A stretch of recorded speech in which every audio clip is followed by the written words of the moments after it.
Relationnellement Vôtre, un podcast pour votre épanouissement relationnel qui tient compte de vos dimensions physiques, psychologiques et spirituelles.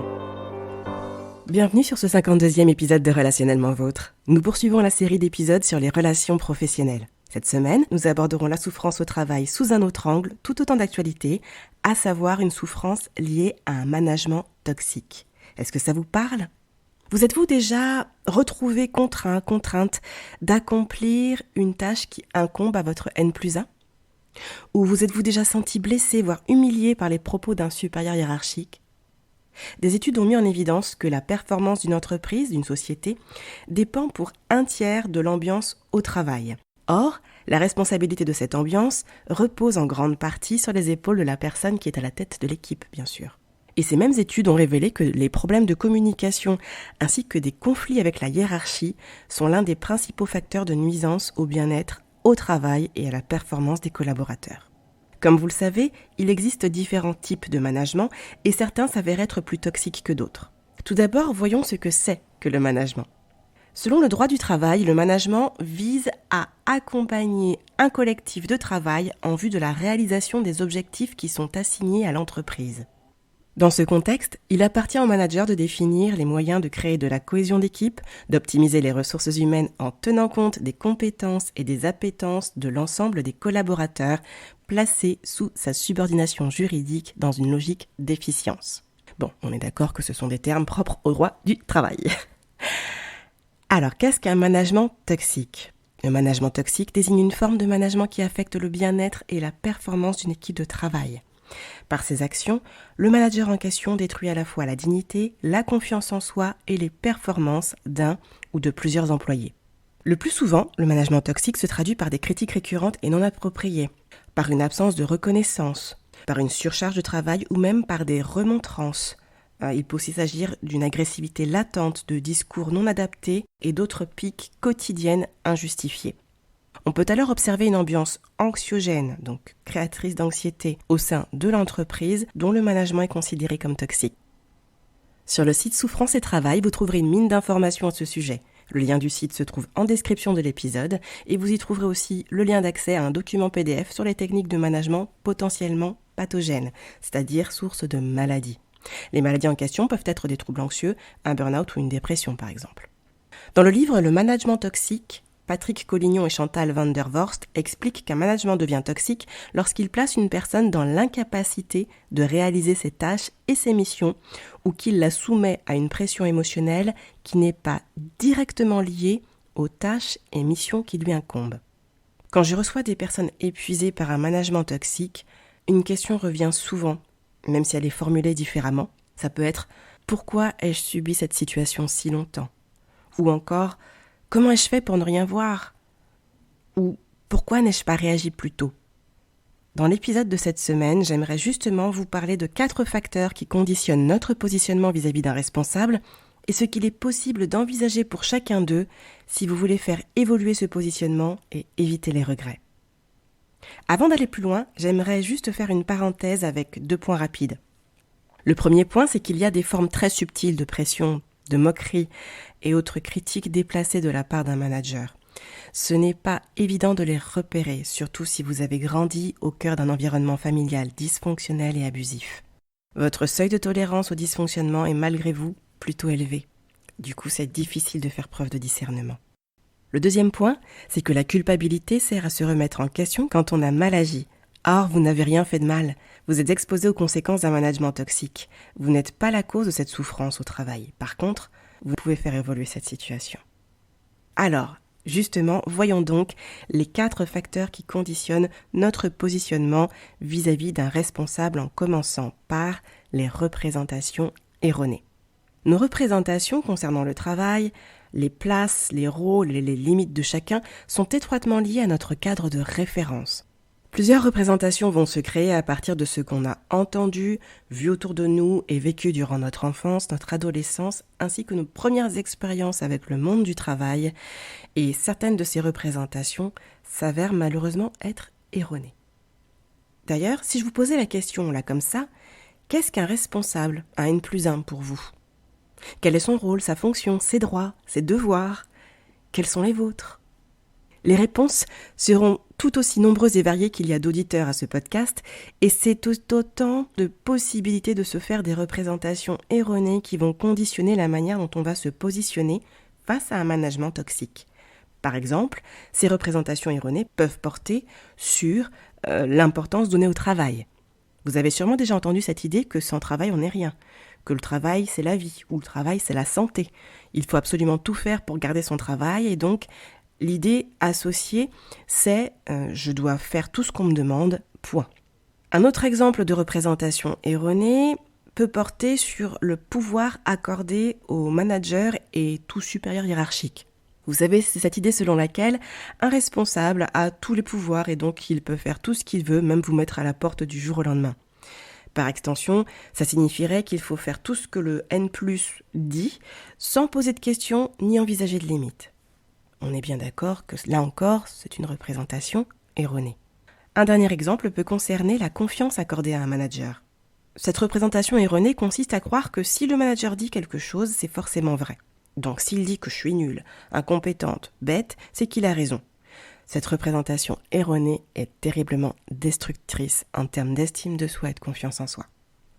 La liste des représentations erronées peut être longue, mais ces quelques exemples suffisent à illustrer l'idée suivante, qui est que plus les représentations erronées prennent de place, plus ça donne la possibilité à un manager d'agir de manière toxique sans réaction de notre part.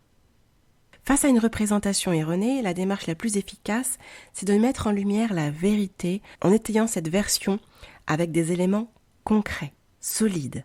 Donc si je reprends les 3 exemples que je viens de vous citer, tout d'abord, par rapport à l'importance donnée au travail, il s'agit d'avoir en tête que la santé nous permet d'aller travailler. Et vu le nombre d'études menées sur la santé et le travail, on sait que le travail peut endommager notre santé lorsqu'on ne prend pas soin de se fixer quelques bornes, quelques limites. Concernant l'idée qu'on n'est rien sans travail, des psychologues ont remarqué qu'il y a une confusion entre l'activité professionnelle qui représente une partie de l'existence et l'existence en elle-même. Il est donc nécessaire de relativiser la place donnée au travail. Et comme ça peut être compliqué à faire seul, vous savez que vous pouvez demander un coup de pouce à un psy. Ensuite, pour ce qui est du pouvoir accordé à un supérieur hiérarchique, bien que certains supérieurs entretiennent une forme de toute-puissance, ils sont malgré tout soumis aux réglementations en vigueur et aux lois régies par le droit du travail. Il y a aussi d'autres éléments non juridiques auxquels la hiérarchie est censée se soumettre, à savoir respecter les codes sociaux, les usages du savoir-être en société, tels que le respect et la politesse par exemple. Enfin, l'exemple concernant le fait de prendre les propos d'un N+1 et autres pour des vérités, il est important de garder en tête que comme tout être humain, un responsable a ses propres filtres, ses travers, et que tant que son point de vue n'a pas été confronté à des faits récurrents et au point de vue d'autres personnes, rien ne certifie sa véracité. Si un manager dit que vous êtes incompétent, incompétente parce que vous avez fait une erreur, rappelez-vous qu'on ne peut pas généraliser un acte à votre identité. Il y a l'être et il y a le faire. On fait des erreurs, mais on n'est pas forcément incompétent pour autant. D'ailleurs, un bon manager tentera de comprendre avec vous pourquoi une erreur se répète au lieu de vous traiter d'incompétent. Ensuite, un facteur qui conditionne notre positionnement vis-à-vis d'un N+, c'est l'ignorance ou le manque d'information. L'ignorance est ce qui permet aux représentations erronées d'exister et de perdurer. On se fait bien souvent avoir à cause de notre manque de connaissances, justement. Comment savoir si un N+ va trop loin, si nous ne savons pas jusqu'où il est censé pouvoir aller dans ses paroles, dans ses actes? Comment savoir ce que nous avons le droit de dire ou faire quand ce N+1 s'autorise des libertés, lorsqu'on ne connaît pas du tout les marges de notre propre liberté de parole et d'action? Alors, vous vous demandez peut-être comment remédier à ce manque d'informations? Eh bien, quoi de mieux que d'aller à la pêche aux informations, justement? Il s'agit de lire, vous renseigner, poser des questions. Et il y a divers supports à votre disposition. Il y a tout un tas de livres, d'articles, dont le livre « Le management toxique » de Patrick Collignon et Chantal van der Vorst, cité en introduction. Il y a aussi divers documents accessibles sur Internet, notamment sur le site du ministère du Travail. Les différents liens auxquels je vais faire référence se trouvent dans la description du podcast. Il y a aussi le site de Souffrance et Travail, www.souffrance-et-travail.com ou encore celui de la Maison du Travail, www.lamaisondutravail.fr. La maison du travail peut aussi vous mettre en relation avec différents professionnels en fonction de vos besoins, que ce soit des avocats, des médecins, des psys, des coachs, etc. Vous avez aussi la possibilité de demander un conseil juridique gratuit en vous renseignant auprès de votre mairie ou de votre assurance personnelle. Et puis, il y a bien sûr la possibilité de poser vos questions à un représentant du personnel, à un responsable des ressources humaines ou à un délégué à la prévention des risques psychosociaux sur votre lieu de travail. Petite précision, le Code du travail et la législation française ne font pas clairement de différence entre un bon et un mauvais système de management. Pour cette raison, le Code du travail ne punit pas spécifiquement un management dit toxique. Il punira plutôt les conditions et les actions qui y sont liées. Le harcèlement au travail, l'agressivité, l'autorité vexatoire, le dénigrement ou les relations inadaptées au travail sont bel et bien reconnus comme des manquements dans le management et peuvent être punis par la justice. Ensuite, un autre facteur qui influence notre positionnement vis-à-vis d'un N+, c'est le manque de clarté au niveau du cadre, du fonctionnement, du règlement et des missions de chacun. Un flou artistique plus ou moins vaste peut être laissé en évitant de communiquer tout écrit. Vous n'avez pas d'exemplaire de votre fiche de poste, ni de règlement intérieur, ou sinon, les énoncés sont en mode fourre-tout, en prenant la polyvalence de l'employé. Vous pouvez être gêné de demander plus d'informations, plus de clarté, et c'est là un piège, parce que ça laisse un large éventail de demandes et d'exigences possibles à votre manager, parce que du coup, vous ne savez pas s'il est possible de dire stop. Quand il est possible de dire stop, d'exprimer que là, ça sort de votre domaine de compétence, d'expertise, ou que c'est hors de votre champ de responsabilité. Contrairement à ce qu'on croit, le but premier des bornes, des limites, du cadre, n'est pas la privation de liberté. C'est avant tout d'apporter de la clarté, de la sécurité et de la protection à soi-même, aux autres et aux relations entretenues. Savoir clairement où la mission, la part de responsabilité, le champ d'action de chacun commence et où ils finissent, laisse peu de place aux abus et à la toxicité dans les relations entre collègues et aussi avec le management. De cette manière, vous avez les arguments nécessaires pour faire preuve d'assertivité, celle dont je vous parlais dans l'épisode précédent et la vidéo réservée à cette thématique sur la chaîne YouTube. Le lien se trouve dans la description de l'épisode. Vous aurez quelques liens en description d'épisode, c'est vrai. Du coup, que faire pour ramener de la clarté au niveau du cadre, du fonctionnement, du règlement ? Il s'agit de voir s'il est possible de définir tout ça en communiquant de manière non violente, et j'insiste sur la non-violence, avec votre N+1. Voyez s'il est ouvert à la discussion et si ce n'est pas le cas, surtout, n'entrez pas en conflit avec lui ou avec elle. Si vous le souhaitez, vous pouvez utiliser la méthode DESC proposée dans la vidéo sur l'assertivité, parce qu'il est important d'éviter le rapport de force. Il est vraiment nécessaire de rester émotionnellement stable, neutre et surtout de rester factuel. Si aucune communication n'est possible, vous pouvez éventuellement tenter d'avoir plus de clarté en discutant avec un autre manager que vous savez plus ouvert ou avec la responsable des ressources humaines, tout en gardant en tête que le but n'est pas de vider votre sac de reproches envers votre N+1. L'objectif est de clarifier votre fiche de poste et tout autre support que vous aimeriez avoir par écrit afin de pouvoir déterminer vos missions, vos responsabilités, votre champ d'action et les règles à respecter avec transparence. Si vous souhaitez faire remonter la toxicité du type de management auquel vous êtes soumis, ça nécessite une préparation et si possible un accompagnement afin de prendre du recul, de structurer votre démarche et de multiplier les chances d'être entendu. Un quatrième facteur qui conditionne le positionnement adopté vis-à-vis d'un N+, ce sont les blessures du passé. Notre histoire y est pour beaucoup dans le pouvoir que nous allons accorder à un manager. Et oui, entre nos déclencheurs émotionnels, nos blessures passées avec les fragilités et les insécurités qu'elles ont causées, ce sont tout autant de boutons sur lesquels un management toxique peut venir appuyer. Chacun de nous a un parcours de vie qui lui est propre, avec des expériences relationnelles qui ont laissé des blessures plus ou moins cicatrisées. Ce passé nous a fragilisés en laissant place à des insécurités. Or, toute insécurité a pour point commun la peur de quelque chose. La peur d'être rejeté, la peur d'être abandonné, la peur d'échouer, la peur de décevoir, la peur du ridicule, la peur de perdre son emploi. Or, la peur est un levier utilisé par certains managers pour asseoir une forme d'autorité à travers l'intimidation. Les deux blessures de l'enfance que sont la blessure de rejet et la blessure d'abandon ont tendance à donner naissance à ce qu'on appelle des people pleasers. Il s'agit de personnes hyper gentilles qui disent oui à tout, qui sont toujours prêtes à faire ce qu'il faut pour satisfaire les autres et éviter les conflits. Les personnalités dysfonctionnelles évoquées la semaine dernière ont comme un radar à people pleasers, car leur mode de fonctionnement ou leur mode de dysfonctionnement s'emboîtent parfaitement. L'une est prête à tout faire, à tout satisfaire et tout assumer, et l'autre veut recevoir soin et attention en vivant dans le zéro frustration et le zéro responsabilité. Quand un manager se trouve avoir une personnalité dysfonctionnelle, c'est extrêmement dangereux et toxique pour un people pleaser qui risque de s'épuiser à vouloir tout faire pour plaire au manager en question.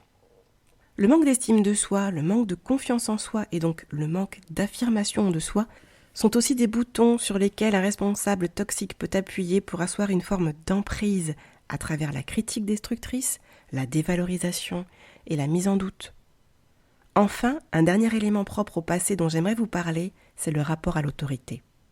Peut-être l'avez-vous déjà remarqué, certains mécanismes propres à la relation parent-enfant peuvent se rejouer dans la relation entre un employé et son employeur, ou son N+1. Si vous avez reçu une éducation rigide, avec peu d'expression de votre position de sujet, mais surtout avec un principe d'obéissance et de soumission à l'autorité coûte que coûte, il est fort probable que le modèle relationnel sur lequel vous fonctionnez vis-à-vis de toute figure d'autorité soit le même. Je fais ce qu'on me dit et c'est tout. Malheureusement, c'est la porte ouverte à bien des abus de pouvoir. Comment remédier à ce quatrième élément que sont les blessures du passé pour faire évoluer notre positionnement vis-à-vis d'un N+? Eh bien, il s'agit, dans un premier temps, de travailler sur soi, d'apprendre à suffisamment vous connaître. Quelle est votre valeur? Quelles sont vos particularités, vos compétences, vos originalités, ces petits trucs bien à vous, etc. Faire en sorte d'être conscient de vos blessures, vos insécurités, vos déclencheurs, vos modèles relationnels, pour ensuite travailler dessus, ferme la porte ou réduit les risques de prise de pouvoir d'une personne, notamment d'un N+, avec des mensonges, de l'intimidation ou une quelconque emprise. C'est une démarche pas évidente à faire seule, car ça demande une certaine expertise et suffisamment de recul pour accepter d'aller dans des zones auxquelles on n'aurait pas pensé, et surtout d'accepter de soulever des points déplaisants. Je ne peux que vous encourager à être accompagné par un professionnel. En augmentant votre niveau de conscience, vous prenez un recul tel que vous pouvez adopter une attitude de vue d'hélicoptère. Vous prenez de la hauteur. Ça vous permet d'avoir un plan d'action et non une réaction à chaud, qui est une attitude systématique quand on a le nez dans le guidon. Plus vous êtes au clair avec vous-même, plus vous avez la capacité de prendre de la hauteur, de la distance vis-à-vis du comportement d'un manager et de ses dysfonctionnements. Si lorsque votre manager vient appuyer sur l'un des boutons cités et qu'il observe que votre réaction est neutre, que sa démarche est sans effet, que croyez-vous qu'il va se passer? Finalement, en faisant en sorte d'exploiter chacune des issues proposées dans l'épisode, vous verrez votre positionnement évoluer. Vous pourrez alors prendre la décision de rester sous le management de cette personne ou de partir sans vous sentir contraint, contrainte ou forcé d'aller dans une direction ou une autre. Vous pourrez prendre la décision en tant que sujet, en tant qu'acteur. Vous ne subissez plus. Juste en passant, choisir de changer de poste ou changer de lieu de travail n'est en aucun cas un aveu de faiblesse. C'est choisir d'une part de prendre soin de votre santé mentale et d'autre part d'investir vos ressources, temps, énergie et même argent ailleurs que dans des stratégies pour contrer quotidiennement votre responsable ou vous venger de lui, d'elle. Après tout, quelle est votre priorité? Votre santé mentale ou le désir de vengeance? On approche de la fin de cet épisode, mais avant de s'arrêter, j'aimerais juste vous partager 2 conseils en bonus, si vous me le permettez. Un premier conseil adressé à vous, chers employés. Si vous voulez que vos remarques soient écoutées et entendues avant de pointer des erreurs de management ou de revendiquer des droits, il est important de vous assurer que vous n'avez pas failli à vos propres devoirs. Et avant de demander aux autres d'assumer leurs responsabilités, il convient de vous assurer d'avoir tenu les vôtres. Sinon, vous risquez de vous discréditer et vos requêtes manqueront de poids. Si je peux me permettre un conseil à vous, cher manager, vous portez beaucoup sur vos épaules. La responsabilité de la santé de vos troupes est étroitement liée à votre propre santé mentale. Prendre soin de votre santé est donc indispensable. Ça mange pas de pain de vous inclure dans la prévention des risques psychosociaux, car vous êtes tout autant exposé si ce n'est plus. Soyez à l'écoute des alertes, et vous faire aider n'est pas un échec, au contraire. C'est une démarche exemplaire et c'est un témoignage de force car vous assumez votre nature humaine. Pour finir, je tiens à remercier tous les managers et supérieurs hiérarchiques dont le management est sain. Vous occupez un poste susceptible de générer tout autant de souffrance au travail. Donc bravo à vous qui faites votre possible pour préserver votre santé mentale et celle de vos troupes. Voilà, ce 52e épisode du podcast est terminé. Si vous êtes abonné à Relationnellement Vôtre, une synthèse des 5 types de management toxique vous attend dans l'espace abonné. Si vous n'êtes pas encore abonné, il est encore temps de le faire. Le lien se trouve dans la description de l'épisode ou vous pouvez vous abonner directement sur le site www.relationnellementvôtre.fr. Si vous avez des questions concernant les points développés, vous pouvez les poser par mail à l'adresse relationnellementvôtre@gmail.com. Si vous avez besoin d'aide pour soigner les blessures de votre passé, vous pouvez prendre rendez-vous en envoyant un SMS au numéro qui figure dans la description de l'épisode. On se retrouve la semaine prochaine avec un nouvel épisode sur les relations professionnelles et surtout, prenez bien soin de vous. Relationnellement Vôtre.